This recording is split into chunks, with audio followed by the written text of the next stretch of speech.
அனைவருக்கும் வணக்கம். அன்னை சாரதா தேவியே போற்றி போற்றி. ஓம் அகத்தீசாய நமக. நம்ம இந்த பதிவில் திருஞானம் அன்னை சாரதா தேவியினுடைய படைப்பு அன்பாலயத்தின் மூலமாக வெளியிட்டிருக்காங்க. பாகம் 12 பார்த்துட்டு வரோம். அதில் இரண்டாவது தொடர்ச்சியை இப்பொழுது பார்க்கலாம். அன்னை சாரதா தேவியே போற்றி போற்றி. ஆன்ம கருவிடம் இருந்து உருகி வெளியேறுகின்ற ரசமானது 4 ஒளி அலைகளாக உருமாறிடும்.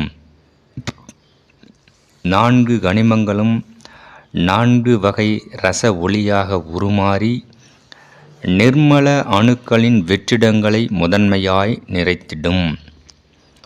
ஓர் ஆன்மக்கரு என்கின்ற பாதரச துகளானது உருகியவுடன் முதலில் வெளிப்படுவது தாமிர ஒளி ஆற்றலே.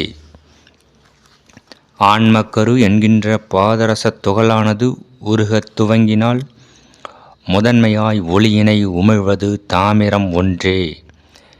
ஏனெனில் விரைந்து உருகும் தன்மையினை தாமிரம் எனும் கனிமம் தன்னிடம் கொண்டிருக்கும்.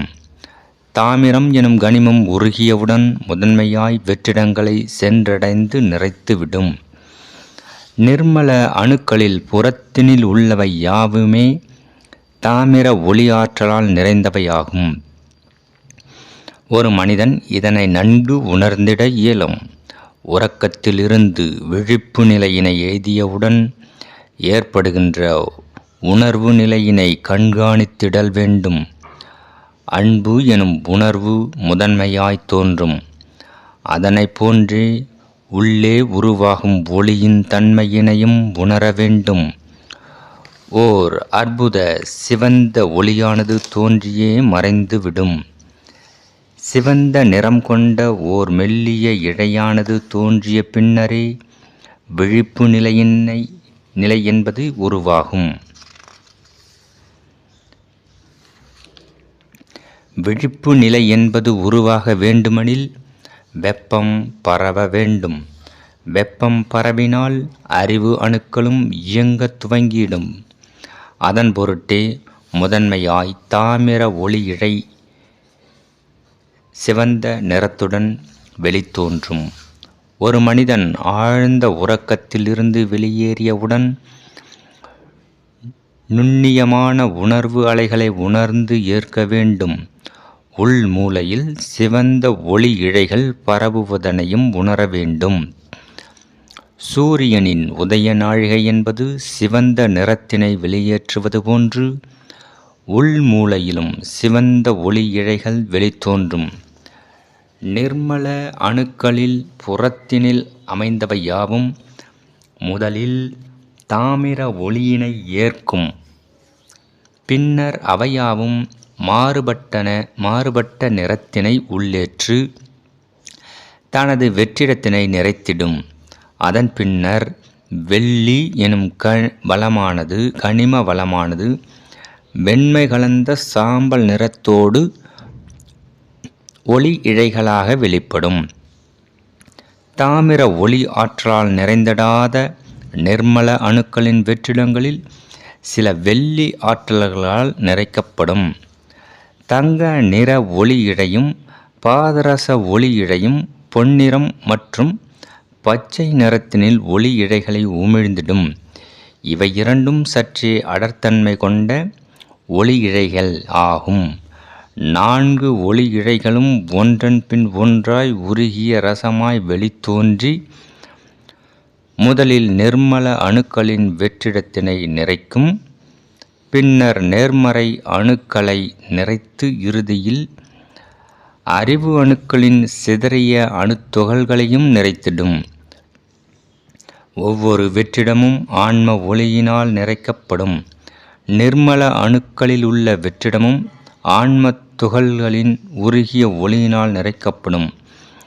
ஒவ்வொரு ஒளியும் மேலும் பல கூறுகளாக பிளவுறுகின்ற காரணத்தினால் வெற்றிடத்தின் தன்மையும் மாறுபடும். மாறுபட்ட வெற்றிடங்களின் தன்மை என்பது மாறுபட்ட செயல்களுக்கான எரிபொருட்களை நல்கிடும். ஒவ்வொரு வகை வெற்றிடமும் வெவ்வேறு ஒளிகளால் நிறைந்திருக்கும். ஒளி என்கின்ற எரிபொருள் அனுதினமும் ஆன்ம துகளிடமிருந்து வெளிப்படும். ஆன்ம துகள் என்பது சூரிய மையம் அமர்ந்த பரமாத்மா எனும் அணுவிடமிருந்து தொடர் செயலாக எரிபொருளினை பெற்றுவிடும். தொடர்கின்ற இரண்டாம் பாகதனில் இறை ஒளி குறித்து பூரணமாய் அறிந்திடலாம். ஒளி என்பது இயக்கத்திற்கே உதவிடும். இயக்கம் என்பதோ ஆன்ம துகள்களின் விடுதலைக்காகவே அமைந்திருக்கும். ஆன்ம ஒளி என்பது ஒரு வெற்றிடத்தினை நிறைக்கின்றது எனில் அதன் மூலம் இயக்கம் என்பது பூரணமாய் நிகழ்கின்றது என்றே பொருள்படும். பாதரச அணுவின் மிகவும் நீர்த்த ஒளி ரசமே ஆன்ம ஒளி என்று அழைக்கப்படுகின்றது. மனிதர்களின் உள்மூளையில் உள்ள வெற்றிடங்களின் தன்மை என்பது மிகவும் அடர்த்தன்மை வாய்ந்த இறை ஒளியினை ஏற்கும் வண்ணம் விரிவடைய வேண்டும். இயக்கம் குன்றினால் வெற்றிடங்கள் பெருகும். புற இயக்கம் பெருகினால் வெற்றிடங்கள் குன்றும். ஒரு மனிதன் இறை லயத்தினில் நிலைத்திருந்தால் மாத்திரமே உள் வெற்றிடங்கள் பெருகும். இறை ஒளி என்பது அடர்த்தன்மை வாய்ந்தது, வீரியமான எரிபொருள்களாகவும் அமைந்திருக்கும். எனில் வெற்றிடம் என்பது விசாலமாய் அமைதல் வேண்டும். அணுக்கள் எனும் நிலையினை கடந்து சுரபிகள் மற்றும் பல்வேறு வெற்றிடங்களில் இறை ஒளியானது நிறைந்திடல் இயலும். இறை ஒளியின் இயக்கம் என்பது மாறுபட்டதாய் அமைந்திருக்கும். ஆன்ம ஒளியின் இயக்கம் என்பது மனித உடல்களில் மாத்திரமே நிகழ்ந்தேறிடும். தெய்வங்கள் மற்றும் ரிஷி முனிவர்கள் யாவரும் ஆன்ம ஒளி என்கின்ற நீர்த்த பாதரச ஆற்றலினை எரிபொருட்களாக ஏற்று இயங்குவதில்லை. உடல் என்பது நிலைக்கும் வரை ஆன்ம ஒளி எனும் எரிபொருளானது உருகிய ரச ஒளியாக உருமாறி இயக்கத்தை துரிதமடையச் செய்திடும். உடல் விடுத்த பின்னர் ஆன்மாவின் உருகிய ரச ஒளி என்பது இறை ஒளி எனும் அடர்த்தன்மையினையே ஏற்கும். ஆன்ம ஒளி எனும் நீர்த்த ரசமாக மாறுவது இல்லை. திரிஞானம் என்கின்ற இந்நூலின் முதன்மை பாகந்தனில் ஆன்ம ஒளி என்பது எவ்விதம் வெற்றிடங்களை நிறைத்து இயக்கத்தினை உருவாக்குகின்றது என்பது குறித்து அறிந்திட்ட நிலையில் மனிதர்கள் தங்களுடைய சுய இயக்கம் குறித்து பூரணமாய் அறிந்திடல் வேண்டும். இயக்கத்தை குன்றச் செய்திட்டால் வெற்றிடம் பெருகும் என்பதே உண்மை நிலையாகும். மனிதர்கள் தங்களுடைய வாழ்நாள் முழுவதும் இயங்கிக் கொண்டே உள்ளனர். புற இயக்கம் என்பது வயது முதிர்ந்த காலத்தினில் குன்றினாலும் பற்றுகளும் ஆசைகளும் எண்ணங்களாய் உருமாறி பெரும் இயக்கத்தையே உருவாக்குகின்றன.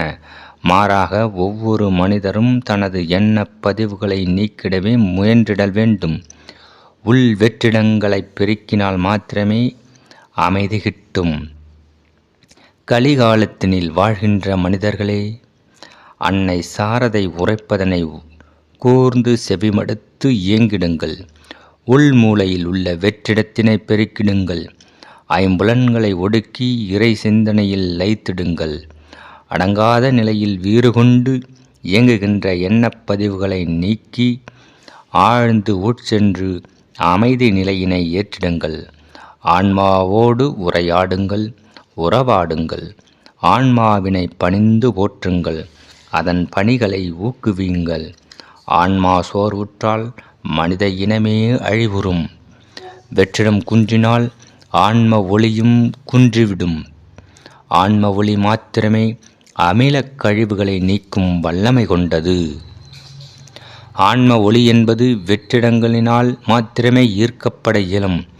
எண்ணப்பதிவுகள் எனும் மென்பொருட்கள் பெருகினால் வெற்றிடமும் குன்றிவிடும், ஆன்ம ஒளியும் குன்றிவிடும். அமிலக் கழிவுகள் பெருகினால் புற்று கட்டிகள் என்பது உருவாகி மனித மூளை என்பது சிதறிவிடும். அதன் மூலம் ஆன்மத் துகள்கள் எண்ணற்றவை உதிர்ந்து அழிவுறும். விண்ணேறிட இயலாத நிலையில் ஒளி இழை தொடர்பினை இழந்துவிட்டால் ஆன்ம துகள்கள் யாவும் இப்புவியினை அழித்துவிடும் என்றுணர்க. தயகூர்ந்து அனைவரும் அன்பினை பெருக்குங்கள்.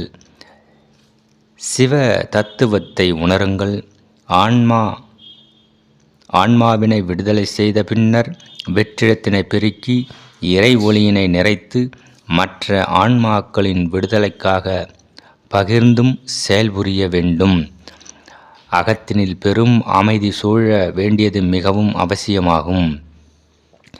வெற்றிடத்தினை பெருக்கிடல் வேண்டும் என்கின்ற சிந்தனையை ஆழமாய் விதைத்து அன்பினை பெருக்கி வாழ்ந்திடுங்கள். இறை ஒளி என்பது எவ்விதம் வெற்றிடங்களை நிறைத்து எச்செயலாற்றுகின்றது என்பதனை 2ஆம் பாகத்தின் மூலம் பூரணமாய் அறிந்திடலாம். வாழ்த்துகின்றேன். இந்த காலகட்டத்தில் எப்படியெல்லாம் நிகழும் என்பதை அன்னை சாரதா தேவி சொல்லியிருக்காங்க. இதில் பார்த்தீங்கன்னாக்கா 4 விதமான கனிம ஆற்றல்களை வரிசைகரமாக அவர்கள் முதலில் எந்த விதமான ஆற்றல் உருவாகும், அதன் மூலம் என்ன தன்மைகள் பெருகும் என்பதை சொல்லி வராங்க. பார்த்தீங்கன்னாக்கா சூரிய உதய நாழிகையில் சிவந்த நிறத்தினை வெளியேற்றுவது போன்று உள்மூலையும் சிவந்த ஒளி இழைகள் வெளித்தோன்றும். சூரியன் எப்படி வெளியில் சிவந்த நிறத்தை உற்பத்தி பண்ணுகின்றதோ அதே போன்று உள்மூலையிலும் சிவந்த நிற ஒளி உற்பத்தியாகும். அதை தான் நம்ம தூங்கி எழுந்திரிச்ச உடனே அதை ஆழ்ந்து நுண்ணியமாக உணர்வலைகளை மூலமாக அதை உணர வேண்டும் அப்படின்னு சொல்கிறாங்க. அது ஏன் சிவந்த நிறம் ஏற்கின்றது என்றும் சொல்லியிருக்காங்க. ஏன்னாக்கா இந்த நிர்மல அணுக்களில் உள்ள தாமிர கனிமம் விரைந்து உருகும்.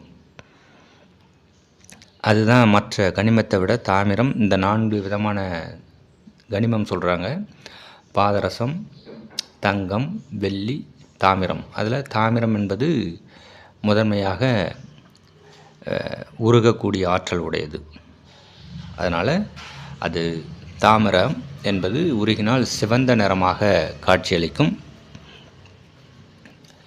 அதனால் வெளியில் வெப்பம் பெருகும்பொழுது உள்மூலையிலும் சிவந்த நிறமான ஆற்றலை உற்பத்தியாகும். அது அன்பு பெருக்கக்கூடிய ஒரு அரும் மருந்தாக ஆன்ம ஒளியாக அது விளங்குகின்றது.